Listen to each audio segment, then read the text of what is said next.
Assalamualaikum warahmatullahi wabarakatuh. Pada kesempatan kali ini adalah pertemuan pertama untuk mata pelajaran pemeliharaan mesin sepeda motor untuk kelas 11 ya. Jadi kita langsung saja buka materinya. Oke.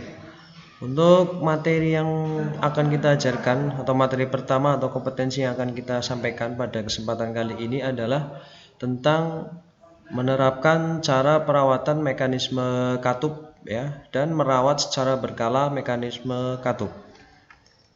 Adapun tujuan pembelajaran dari kompetensi ini yang kita harapkan adalah yang pertama yaitu peserta didik mampu menjelaskan fungsi mekanisme katup dengan benar sesuai dengan buku manual. Kemudian yang kedua, peserta didik mampu merinci komponen-komponen mekanisme katup dengan tepat sesuai dengan buku manual. Kemudian yang ketiga yaitu peserta didik mampu menguraikan. Jadi ada sedikit koreksi ya. Ya, ada di sini. Oke, saya lanjutkan. Nah, di sini peserta didik, kita koreksi sekali lagi. Ya, di sini peserta didik mampu menguraikan prinsip kerja mekanisme katup dengan benar sesuai dengan buku manual. Kemudian selanjutnya yang keempat, peserta didik mampu menjelaskan prosedur perawatan secara berkala pada mekanisme katup sesuai dengan SOP ya, atau standar operasional prosedur. Ya, jadi untuk tujuan pembelajaran 1, 2, 3, 4 ini adalah merupakan aspek penilaian dari pengetahuan. Sedangkan untuk tujuan pembelajaran yang ke-5 dan ke-6 di sini merupakan aspek penilaian keterampilan yang terdiri dari peserta didik mampu mengidentifikasi komponen mekanisme katup yang memerlukan perawatan sesuai dengan jadwal perawatan berkala, serta yang terakhir yang ke-6 yaitu peserta didik mampu melaksanakan perawatan secara berkala pada mekanisme katup sesuai SOP dengan percaya diri sesuai dengan buku manual. Oke, kita lanjutkan ke slide selanjutnya.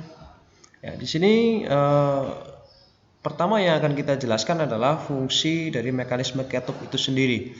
Jadi kalau pada manusia ada bagian tubuh yang namanya mulut ya. Jadi mulut itu kalau kita analogikan hampir sama dengan fungsinya dengan katup ya, atau katup itu fungsinya hampir sama dengan yang namanya mulut.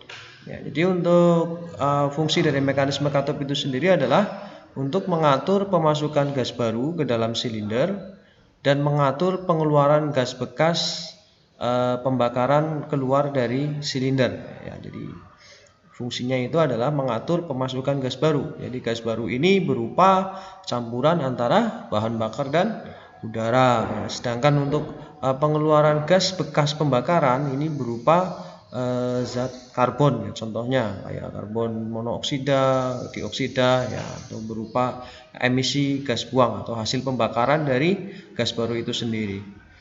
Kemudian mekanisme katup itu hanya terdapat pada jenis motor 4 langkah ya. Jadi kalau untuk 2 langkah tidak ada ya, tidak dilengkapi dengan yang namanya katup ya. Jadi kalau pada 2 langkah itu hanya terdiri dari saluran masuk dan saluran buang. Tapi kalau untuk motor 4 tak, nah ini pasti dilengkapi dengan yang namanya mekanisme katup.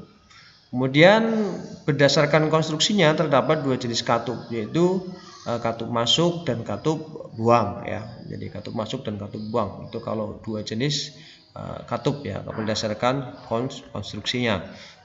Nah, kemudian untuk konstruksi mekanisme katup itu sendiri, jadi setiap silinder itu dilengkapi dengan 2 jenis katup, yaitu katup masuk dan katup buang ya. Jadi seperti ini nih. Ini misalkan katup masuk, kemudian ini adalah untuk katup buangnya. Jadi pembukaan dan penutupan kedua katup ini diatur oleh yang namanya yang kita sebut dengan istilahnya yaitu cam shaft ya, atau poros knob atau noken as ya. Kemudian silinder motor 4 langkah memerlukan 1 atau 2 buah poros cam ya. Jadi pada sepeda motor itu biasanya terdiri dari 1 dan 2 poros cam ya biasanya. Untuk jenis SOHC atau single overhead camshaft itu terdiri dari 1 buah camshaft. Kalau untuk DOHC atau double overhead camshaft yaitu memiliki 2 buah camshaft ya. Jadi sini seperti itu ya. Jadi cam ini untuk untuk jumlah dari poros camnya. Tapi untuk cam sendiri ya, camnya sendiri atau bagian yang menonjol yang elip, nah, itu juga ada 2 di sini terdapatnya ya. Itu untuk cam atau knock untuk melayani katup masuk dan cam untuk melayani katup buang. Nah, kemudian yang memutar poros cam ya itu adalah crankshaft ya, atau disebut dengan poros engkol ya. Jadi melalui yang namanya transmisinya yaitu chain ya, chain atau yang disebut dengan rantai ya. Kalau kita menyebutnya kadang-kadang dalam bahasa bengkelnya adalah keteng, rantai keteng. Jadi kemudian untuk poros cam ya, ini poros cam itu berputar kecepatannya itu setengah dari putaran poros engkol, karena perbandingannya adalah 2 dibanding 1 ya. Jadi kalau di sini poros engkolnya itu berputar 2 kali, maka poros camnya baru berputar 1 kali. Jadi oleh karena itu roda gigi poros cam itu besarnya adalah 2 kali dari roda gigi poros engkol. Untuk slide selanjutnya adalah tentang komponen-komponen mekanisme katup ya. Komponen-komponen mekanisme katup. Jadi untuk komponen-komponen mekanisme katup, yang pertama itu sendiri adalah valve atau katup atau klep. Jadi ini hanya untuk memperjelas saja ya. Jadi satu bagian ini itu memiliki 3 nama lain. Yang pertama adalah valve, kemudian ada yang disebut dengan katup dalam bahasa Indonesia. Kalau untuk dalam bahasa awamnya atau bahasa sehari-hari kita bisa menyebutnya dengan istilah klep. Nah, kemudian fungsi dari katup atau klep itu sendiri adalah berfungsi untuk menerima panas pada tekanan yang tinggi ya, selalu bergerak naik turun ya, sehingga memerlukan kekuatan yang tinggi ya, tahan terhadap panas, tahan terhadap gesekan, dan juga bisa meneruskan panas atau dapat memindahkan panas ya. Jadi dalam hal ini katup itu dia akan menerima panas, terutama yang diterima oleh klep buang ya. Nah itu salah satunya klep buang itu adalah fungsinya ya dilewati oleh sisa gas hasil pembakaran ya. Kemudian pada saat terjadi langkah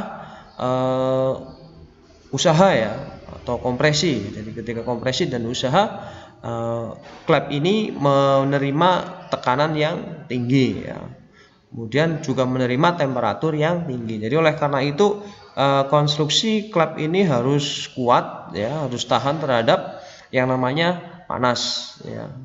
Kemudian tahan juga terhadap tekanan. Jadi kalau tidak tahan terhadap tekanan dan panas, maka akan terjadi semacam keausan atau kerusakan yang mengakibatkan klep ini melengkung, contohnya seperti itu. Kemudian pada tiap silinder itu dilayani oleh 2 jenis katup, yaitu katup masuk ya, berfungsi untuk menerima panas pembakaran ya, dan didinginkan oleh campuran gas yang mengalir masuk ke dalam ruang bakar, jadi menerima gas hasil pembakaran ya. Jadi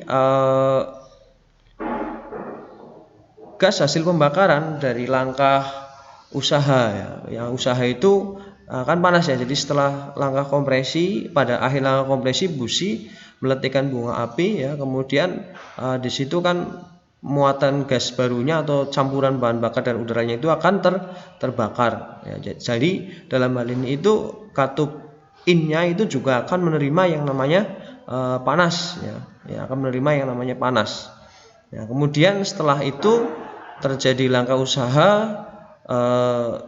kemudian disusul dengan langkah buang ya, kemudian disusul lagi dengan kembali ke langkah isap. Nah pada saat langkah isap itu kan campuran gas itu mengalir masuk ke ruang bakar melalui apa ya, melalui katup in ini. Jadi katup in ini bisa dilakukan pendinginan atau bisa didinginkan oleh yang namanya gas baru yang masuk ke dalam ruang bakar.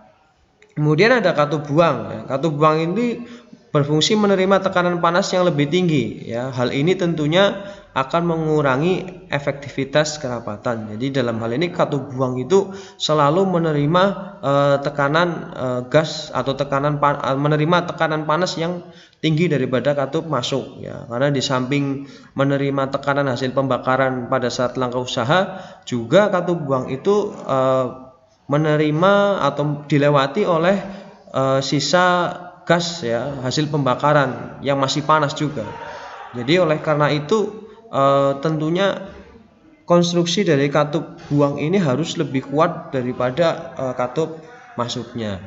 Nah, ini untuk bagian-bagian dari katup atau klep itu ada ujung batang klep di sini, ini yang disebut dengan batang klep atau batang katup. Kemudian ini yang disebut dengan kepala klep dan permukaan klep. Ya, kemudian di sini itu merupakan posisi gesekan atau disebut dengan valve seat ya. Kalau pada kepala silinder itu bagian namanya valve seat. Ini nanti berkaitan dengan valve seatnya. Kemudian untuk bagian yang kedua itu adalah pegas katup ya. Pegas katup ini berfungsi untuk menekan katup agar katup dapat menutup dengan sempurna. Jadi ini nantinya terpasang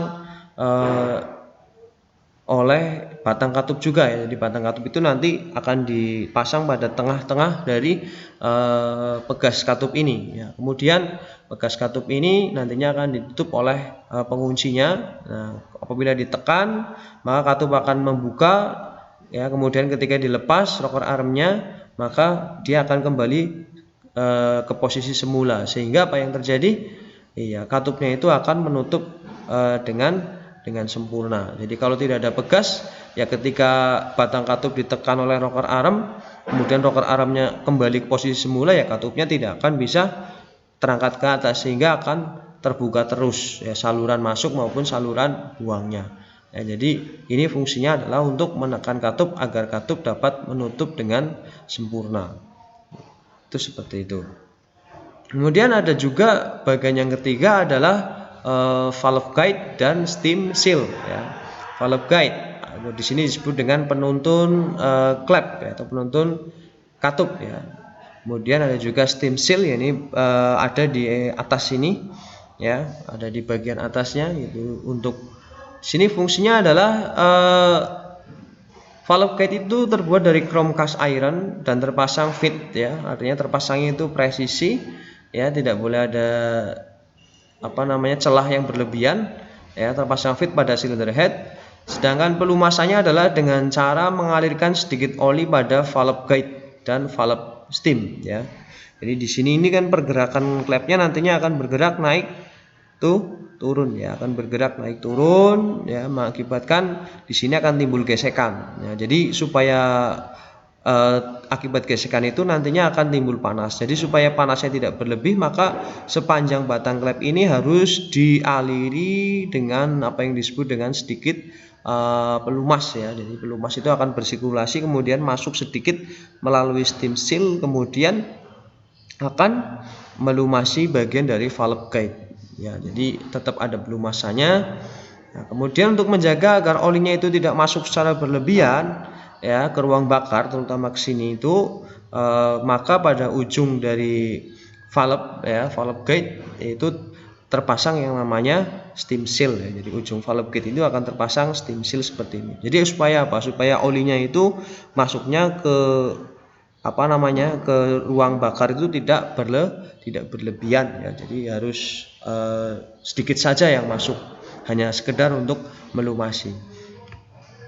Untuk selanjutnya yang keempat adalah chain atau cam sprocket ya. Chain atau rantai ya, rantai penggerak sprocket cam ya.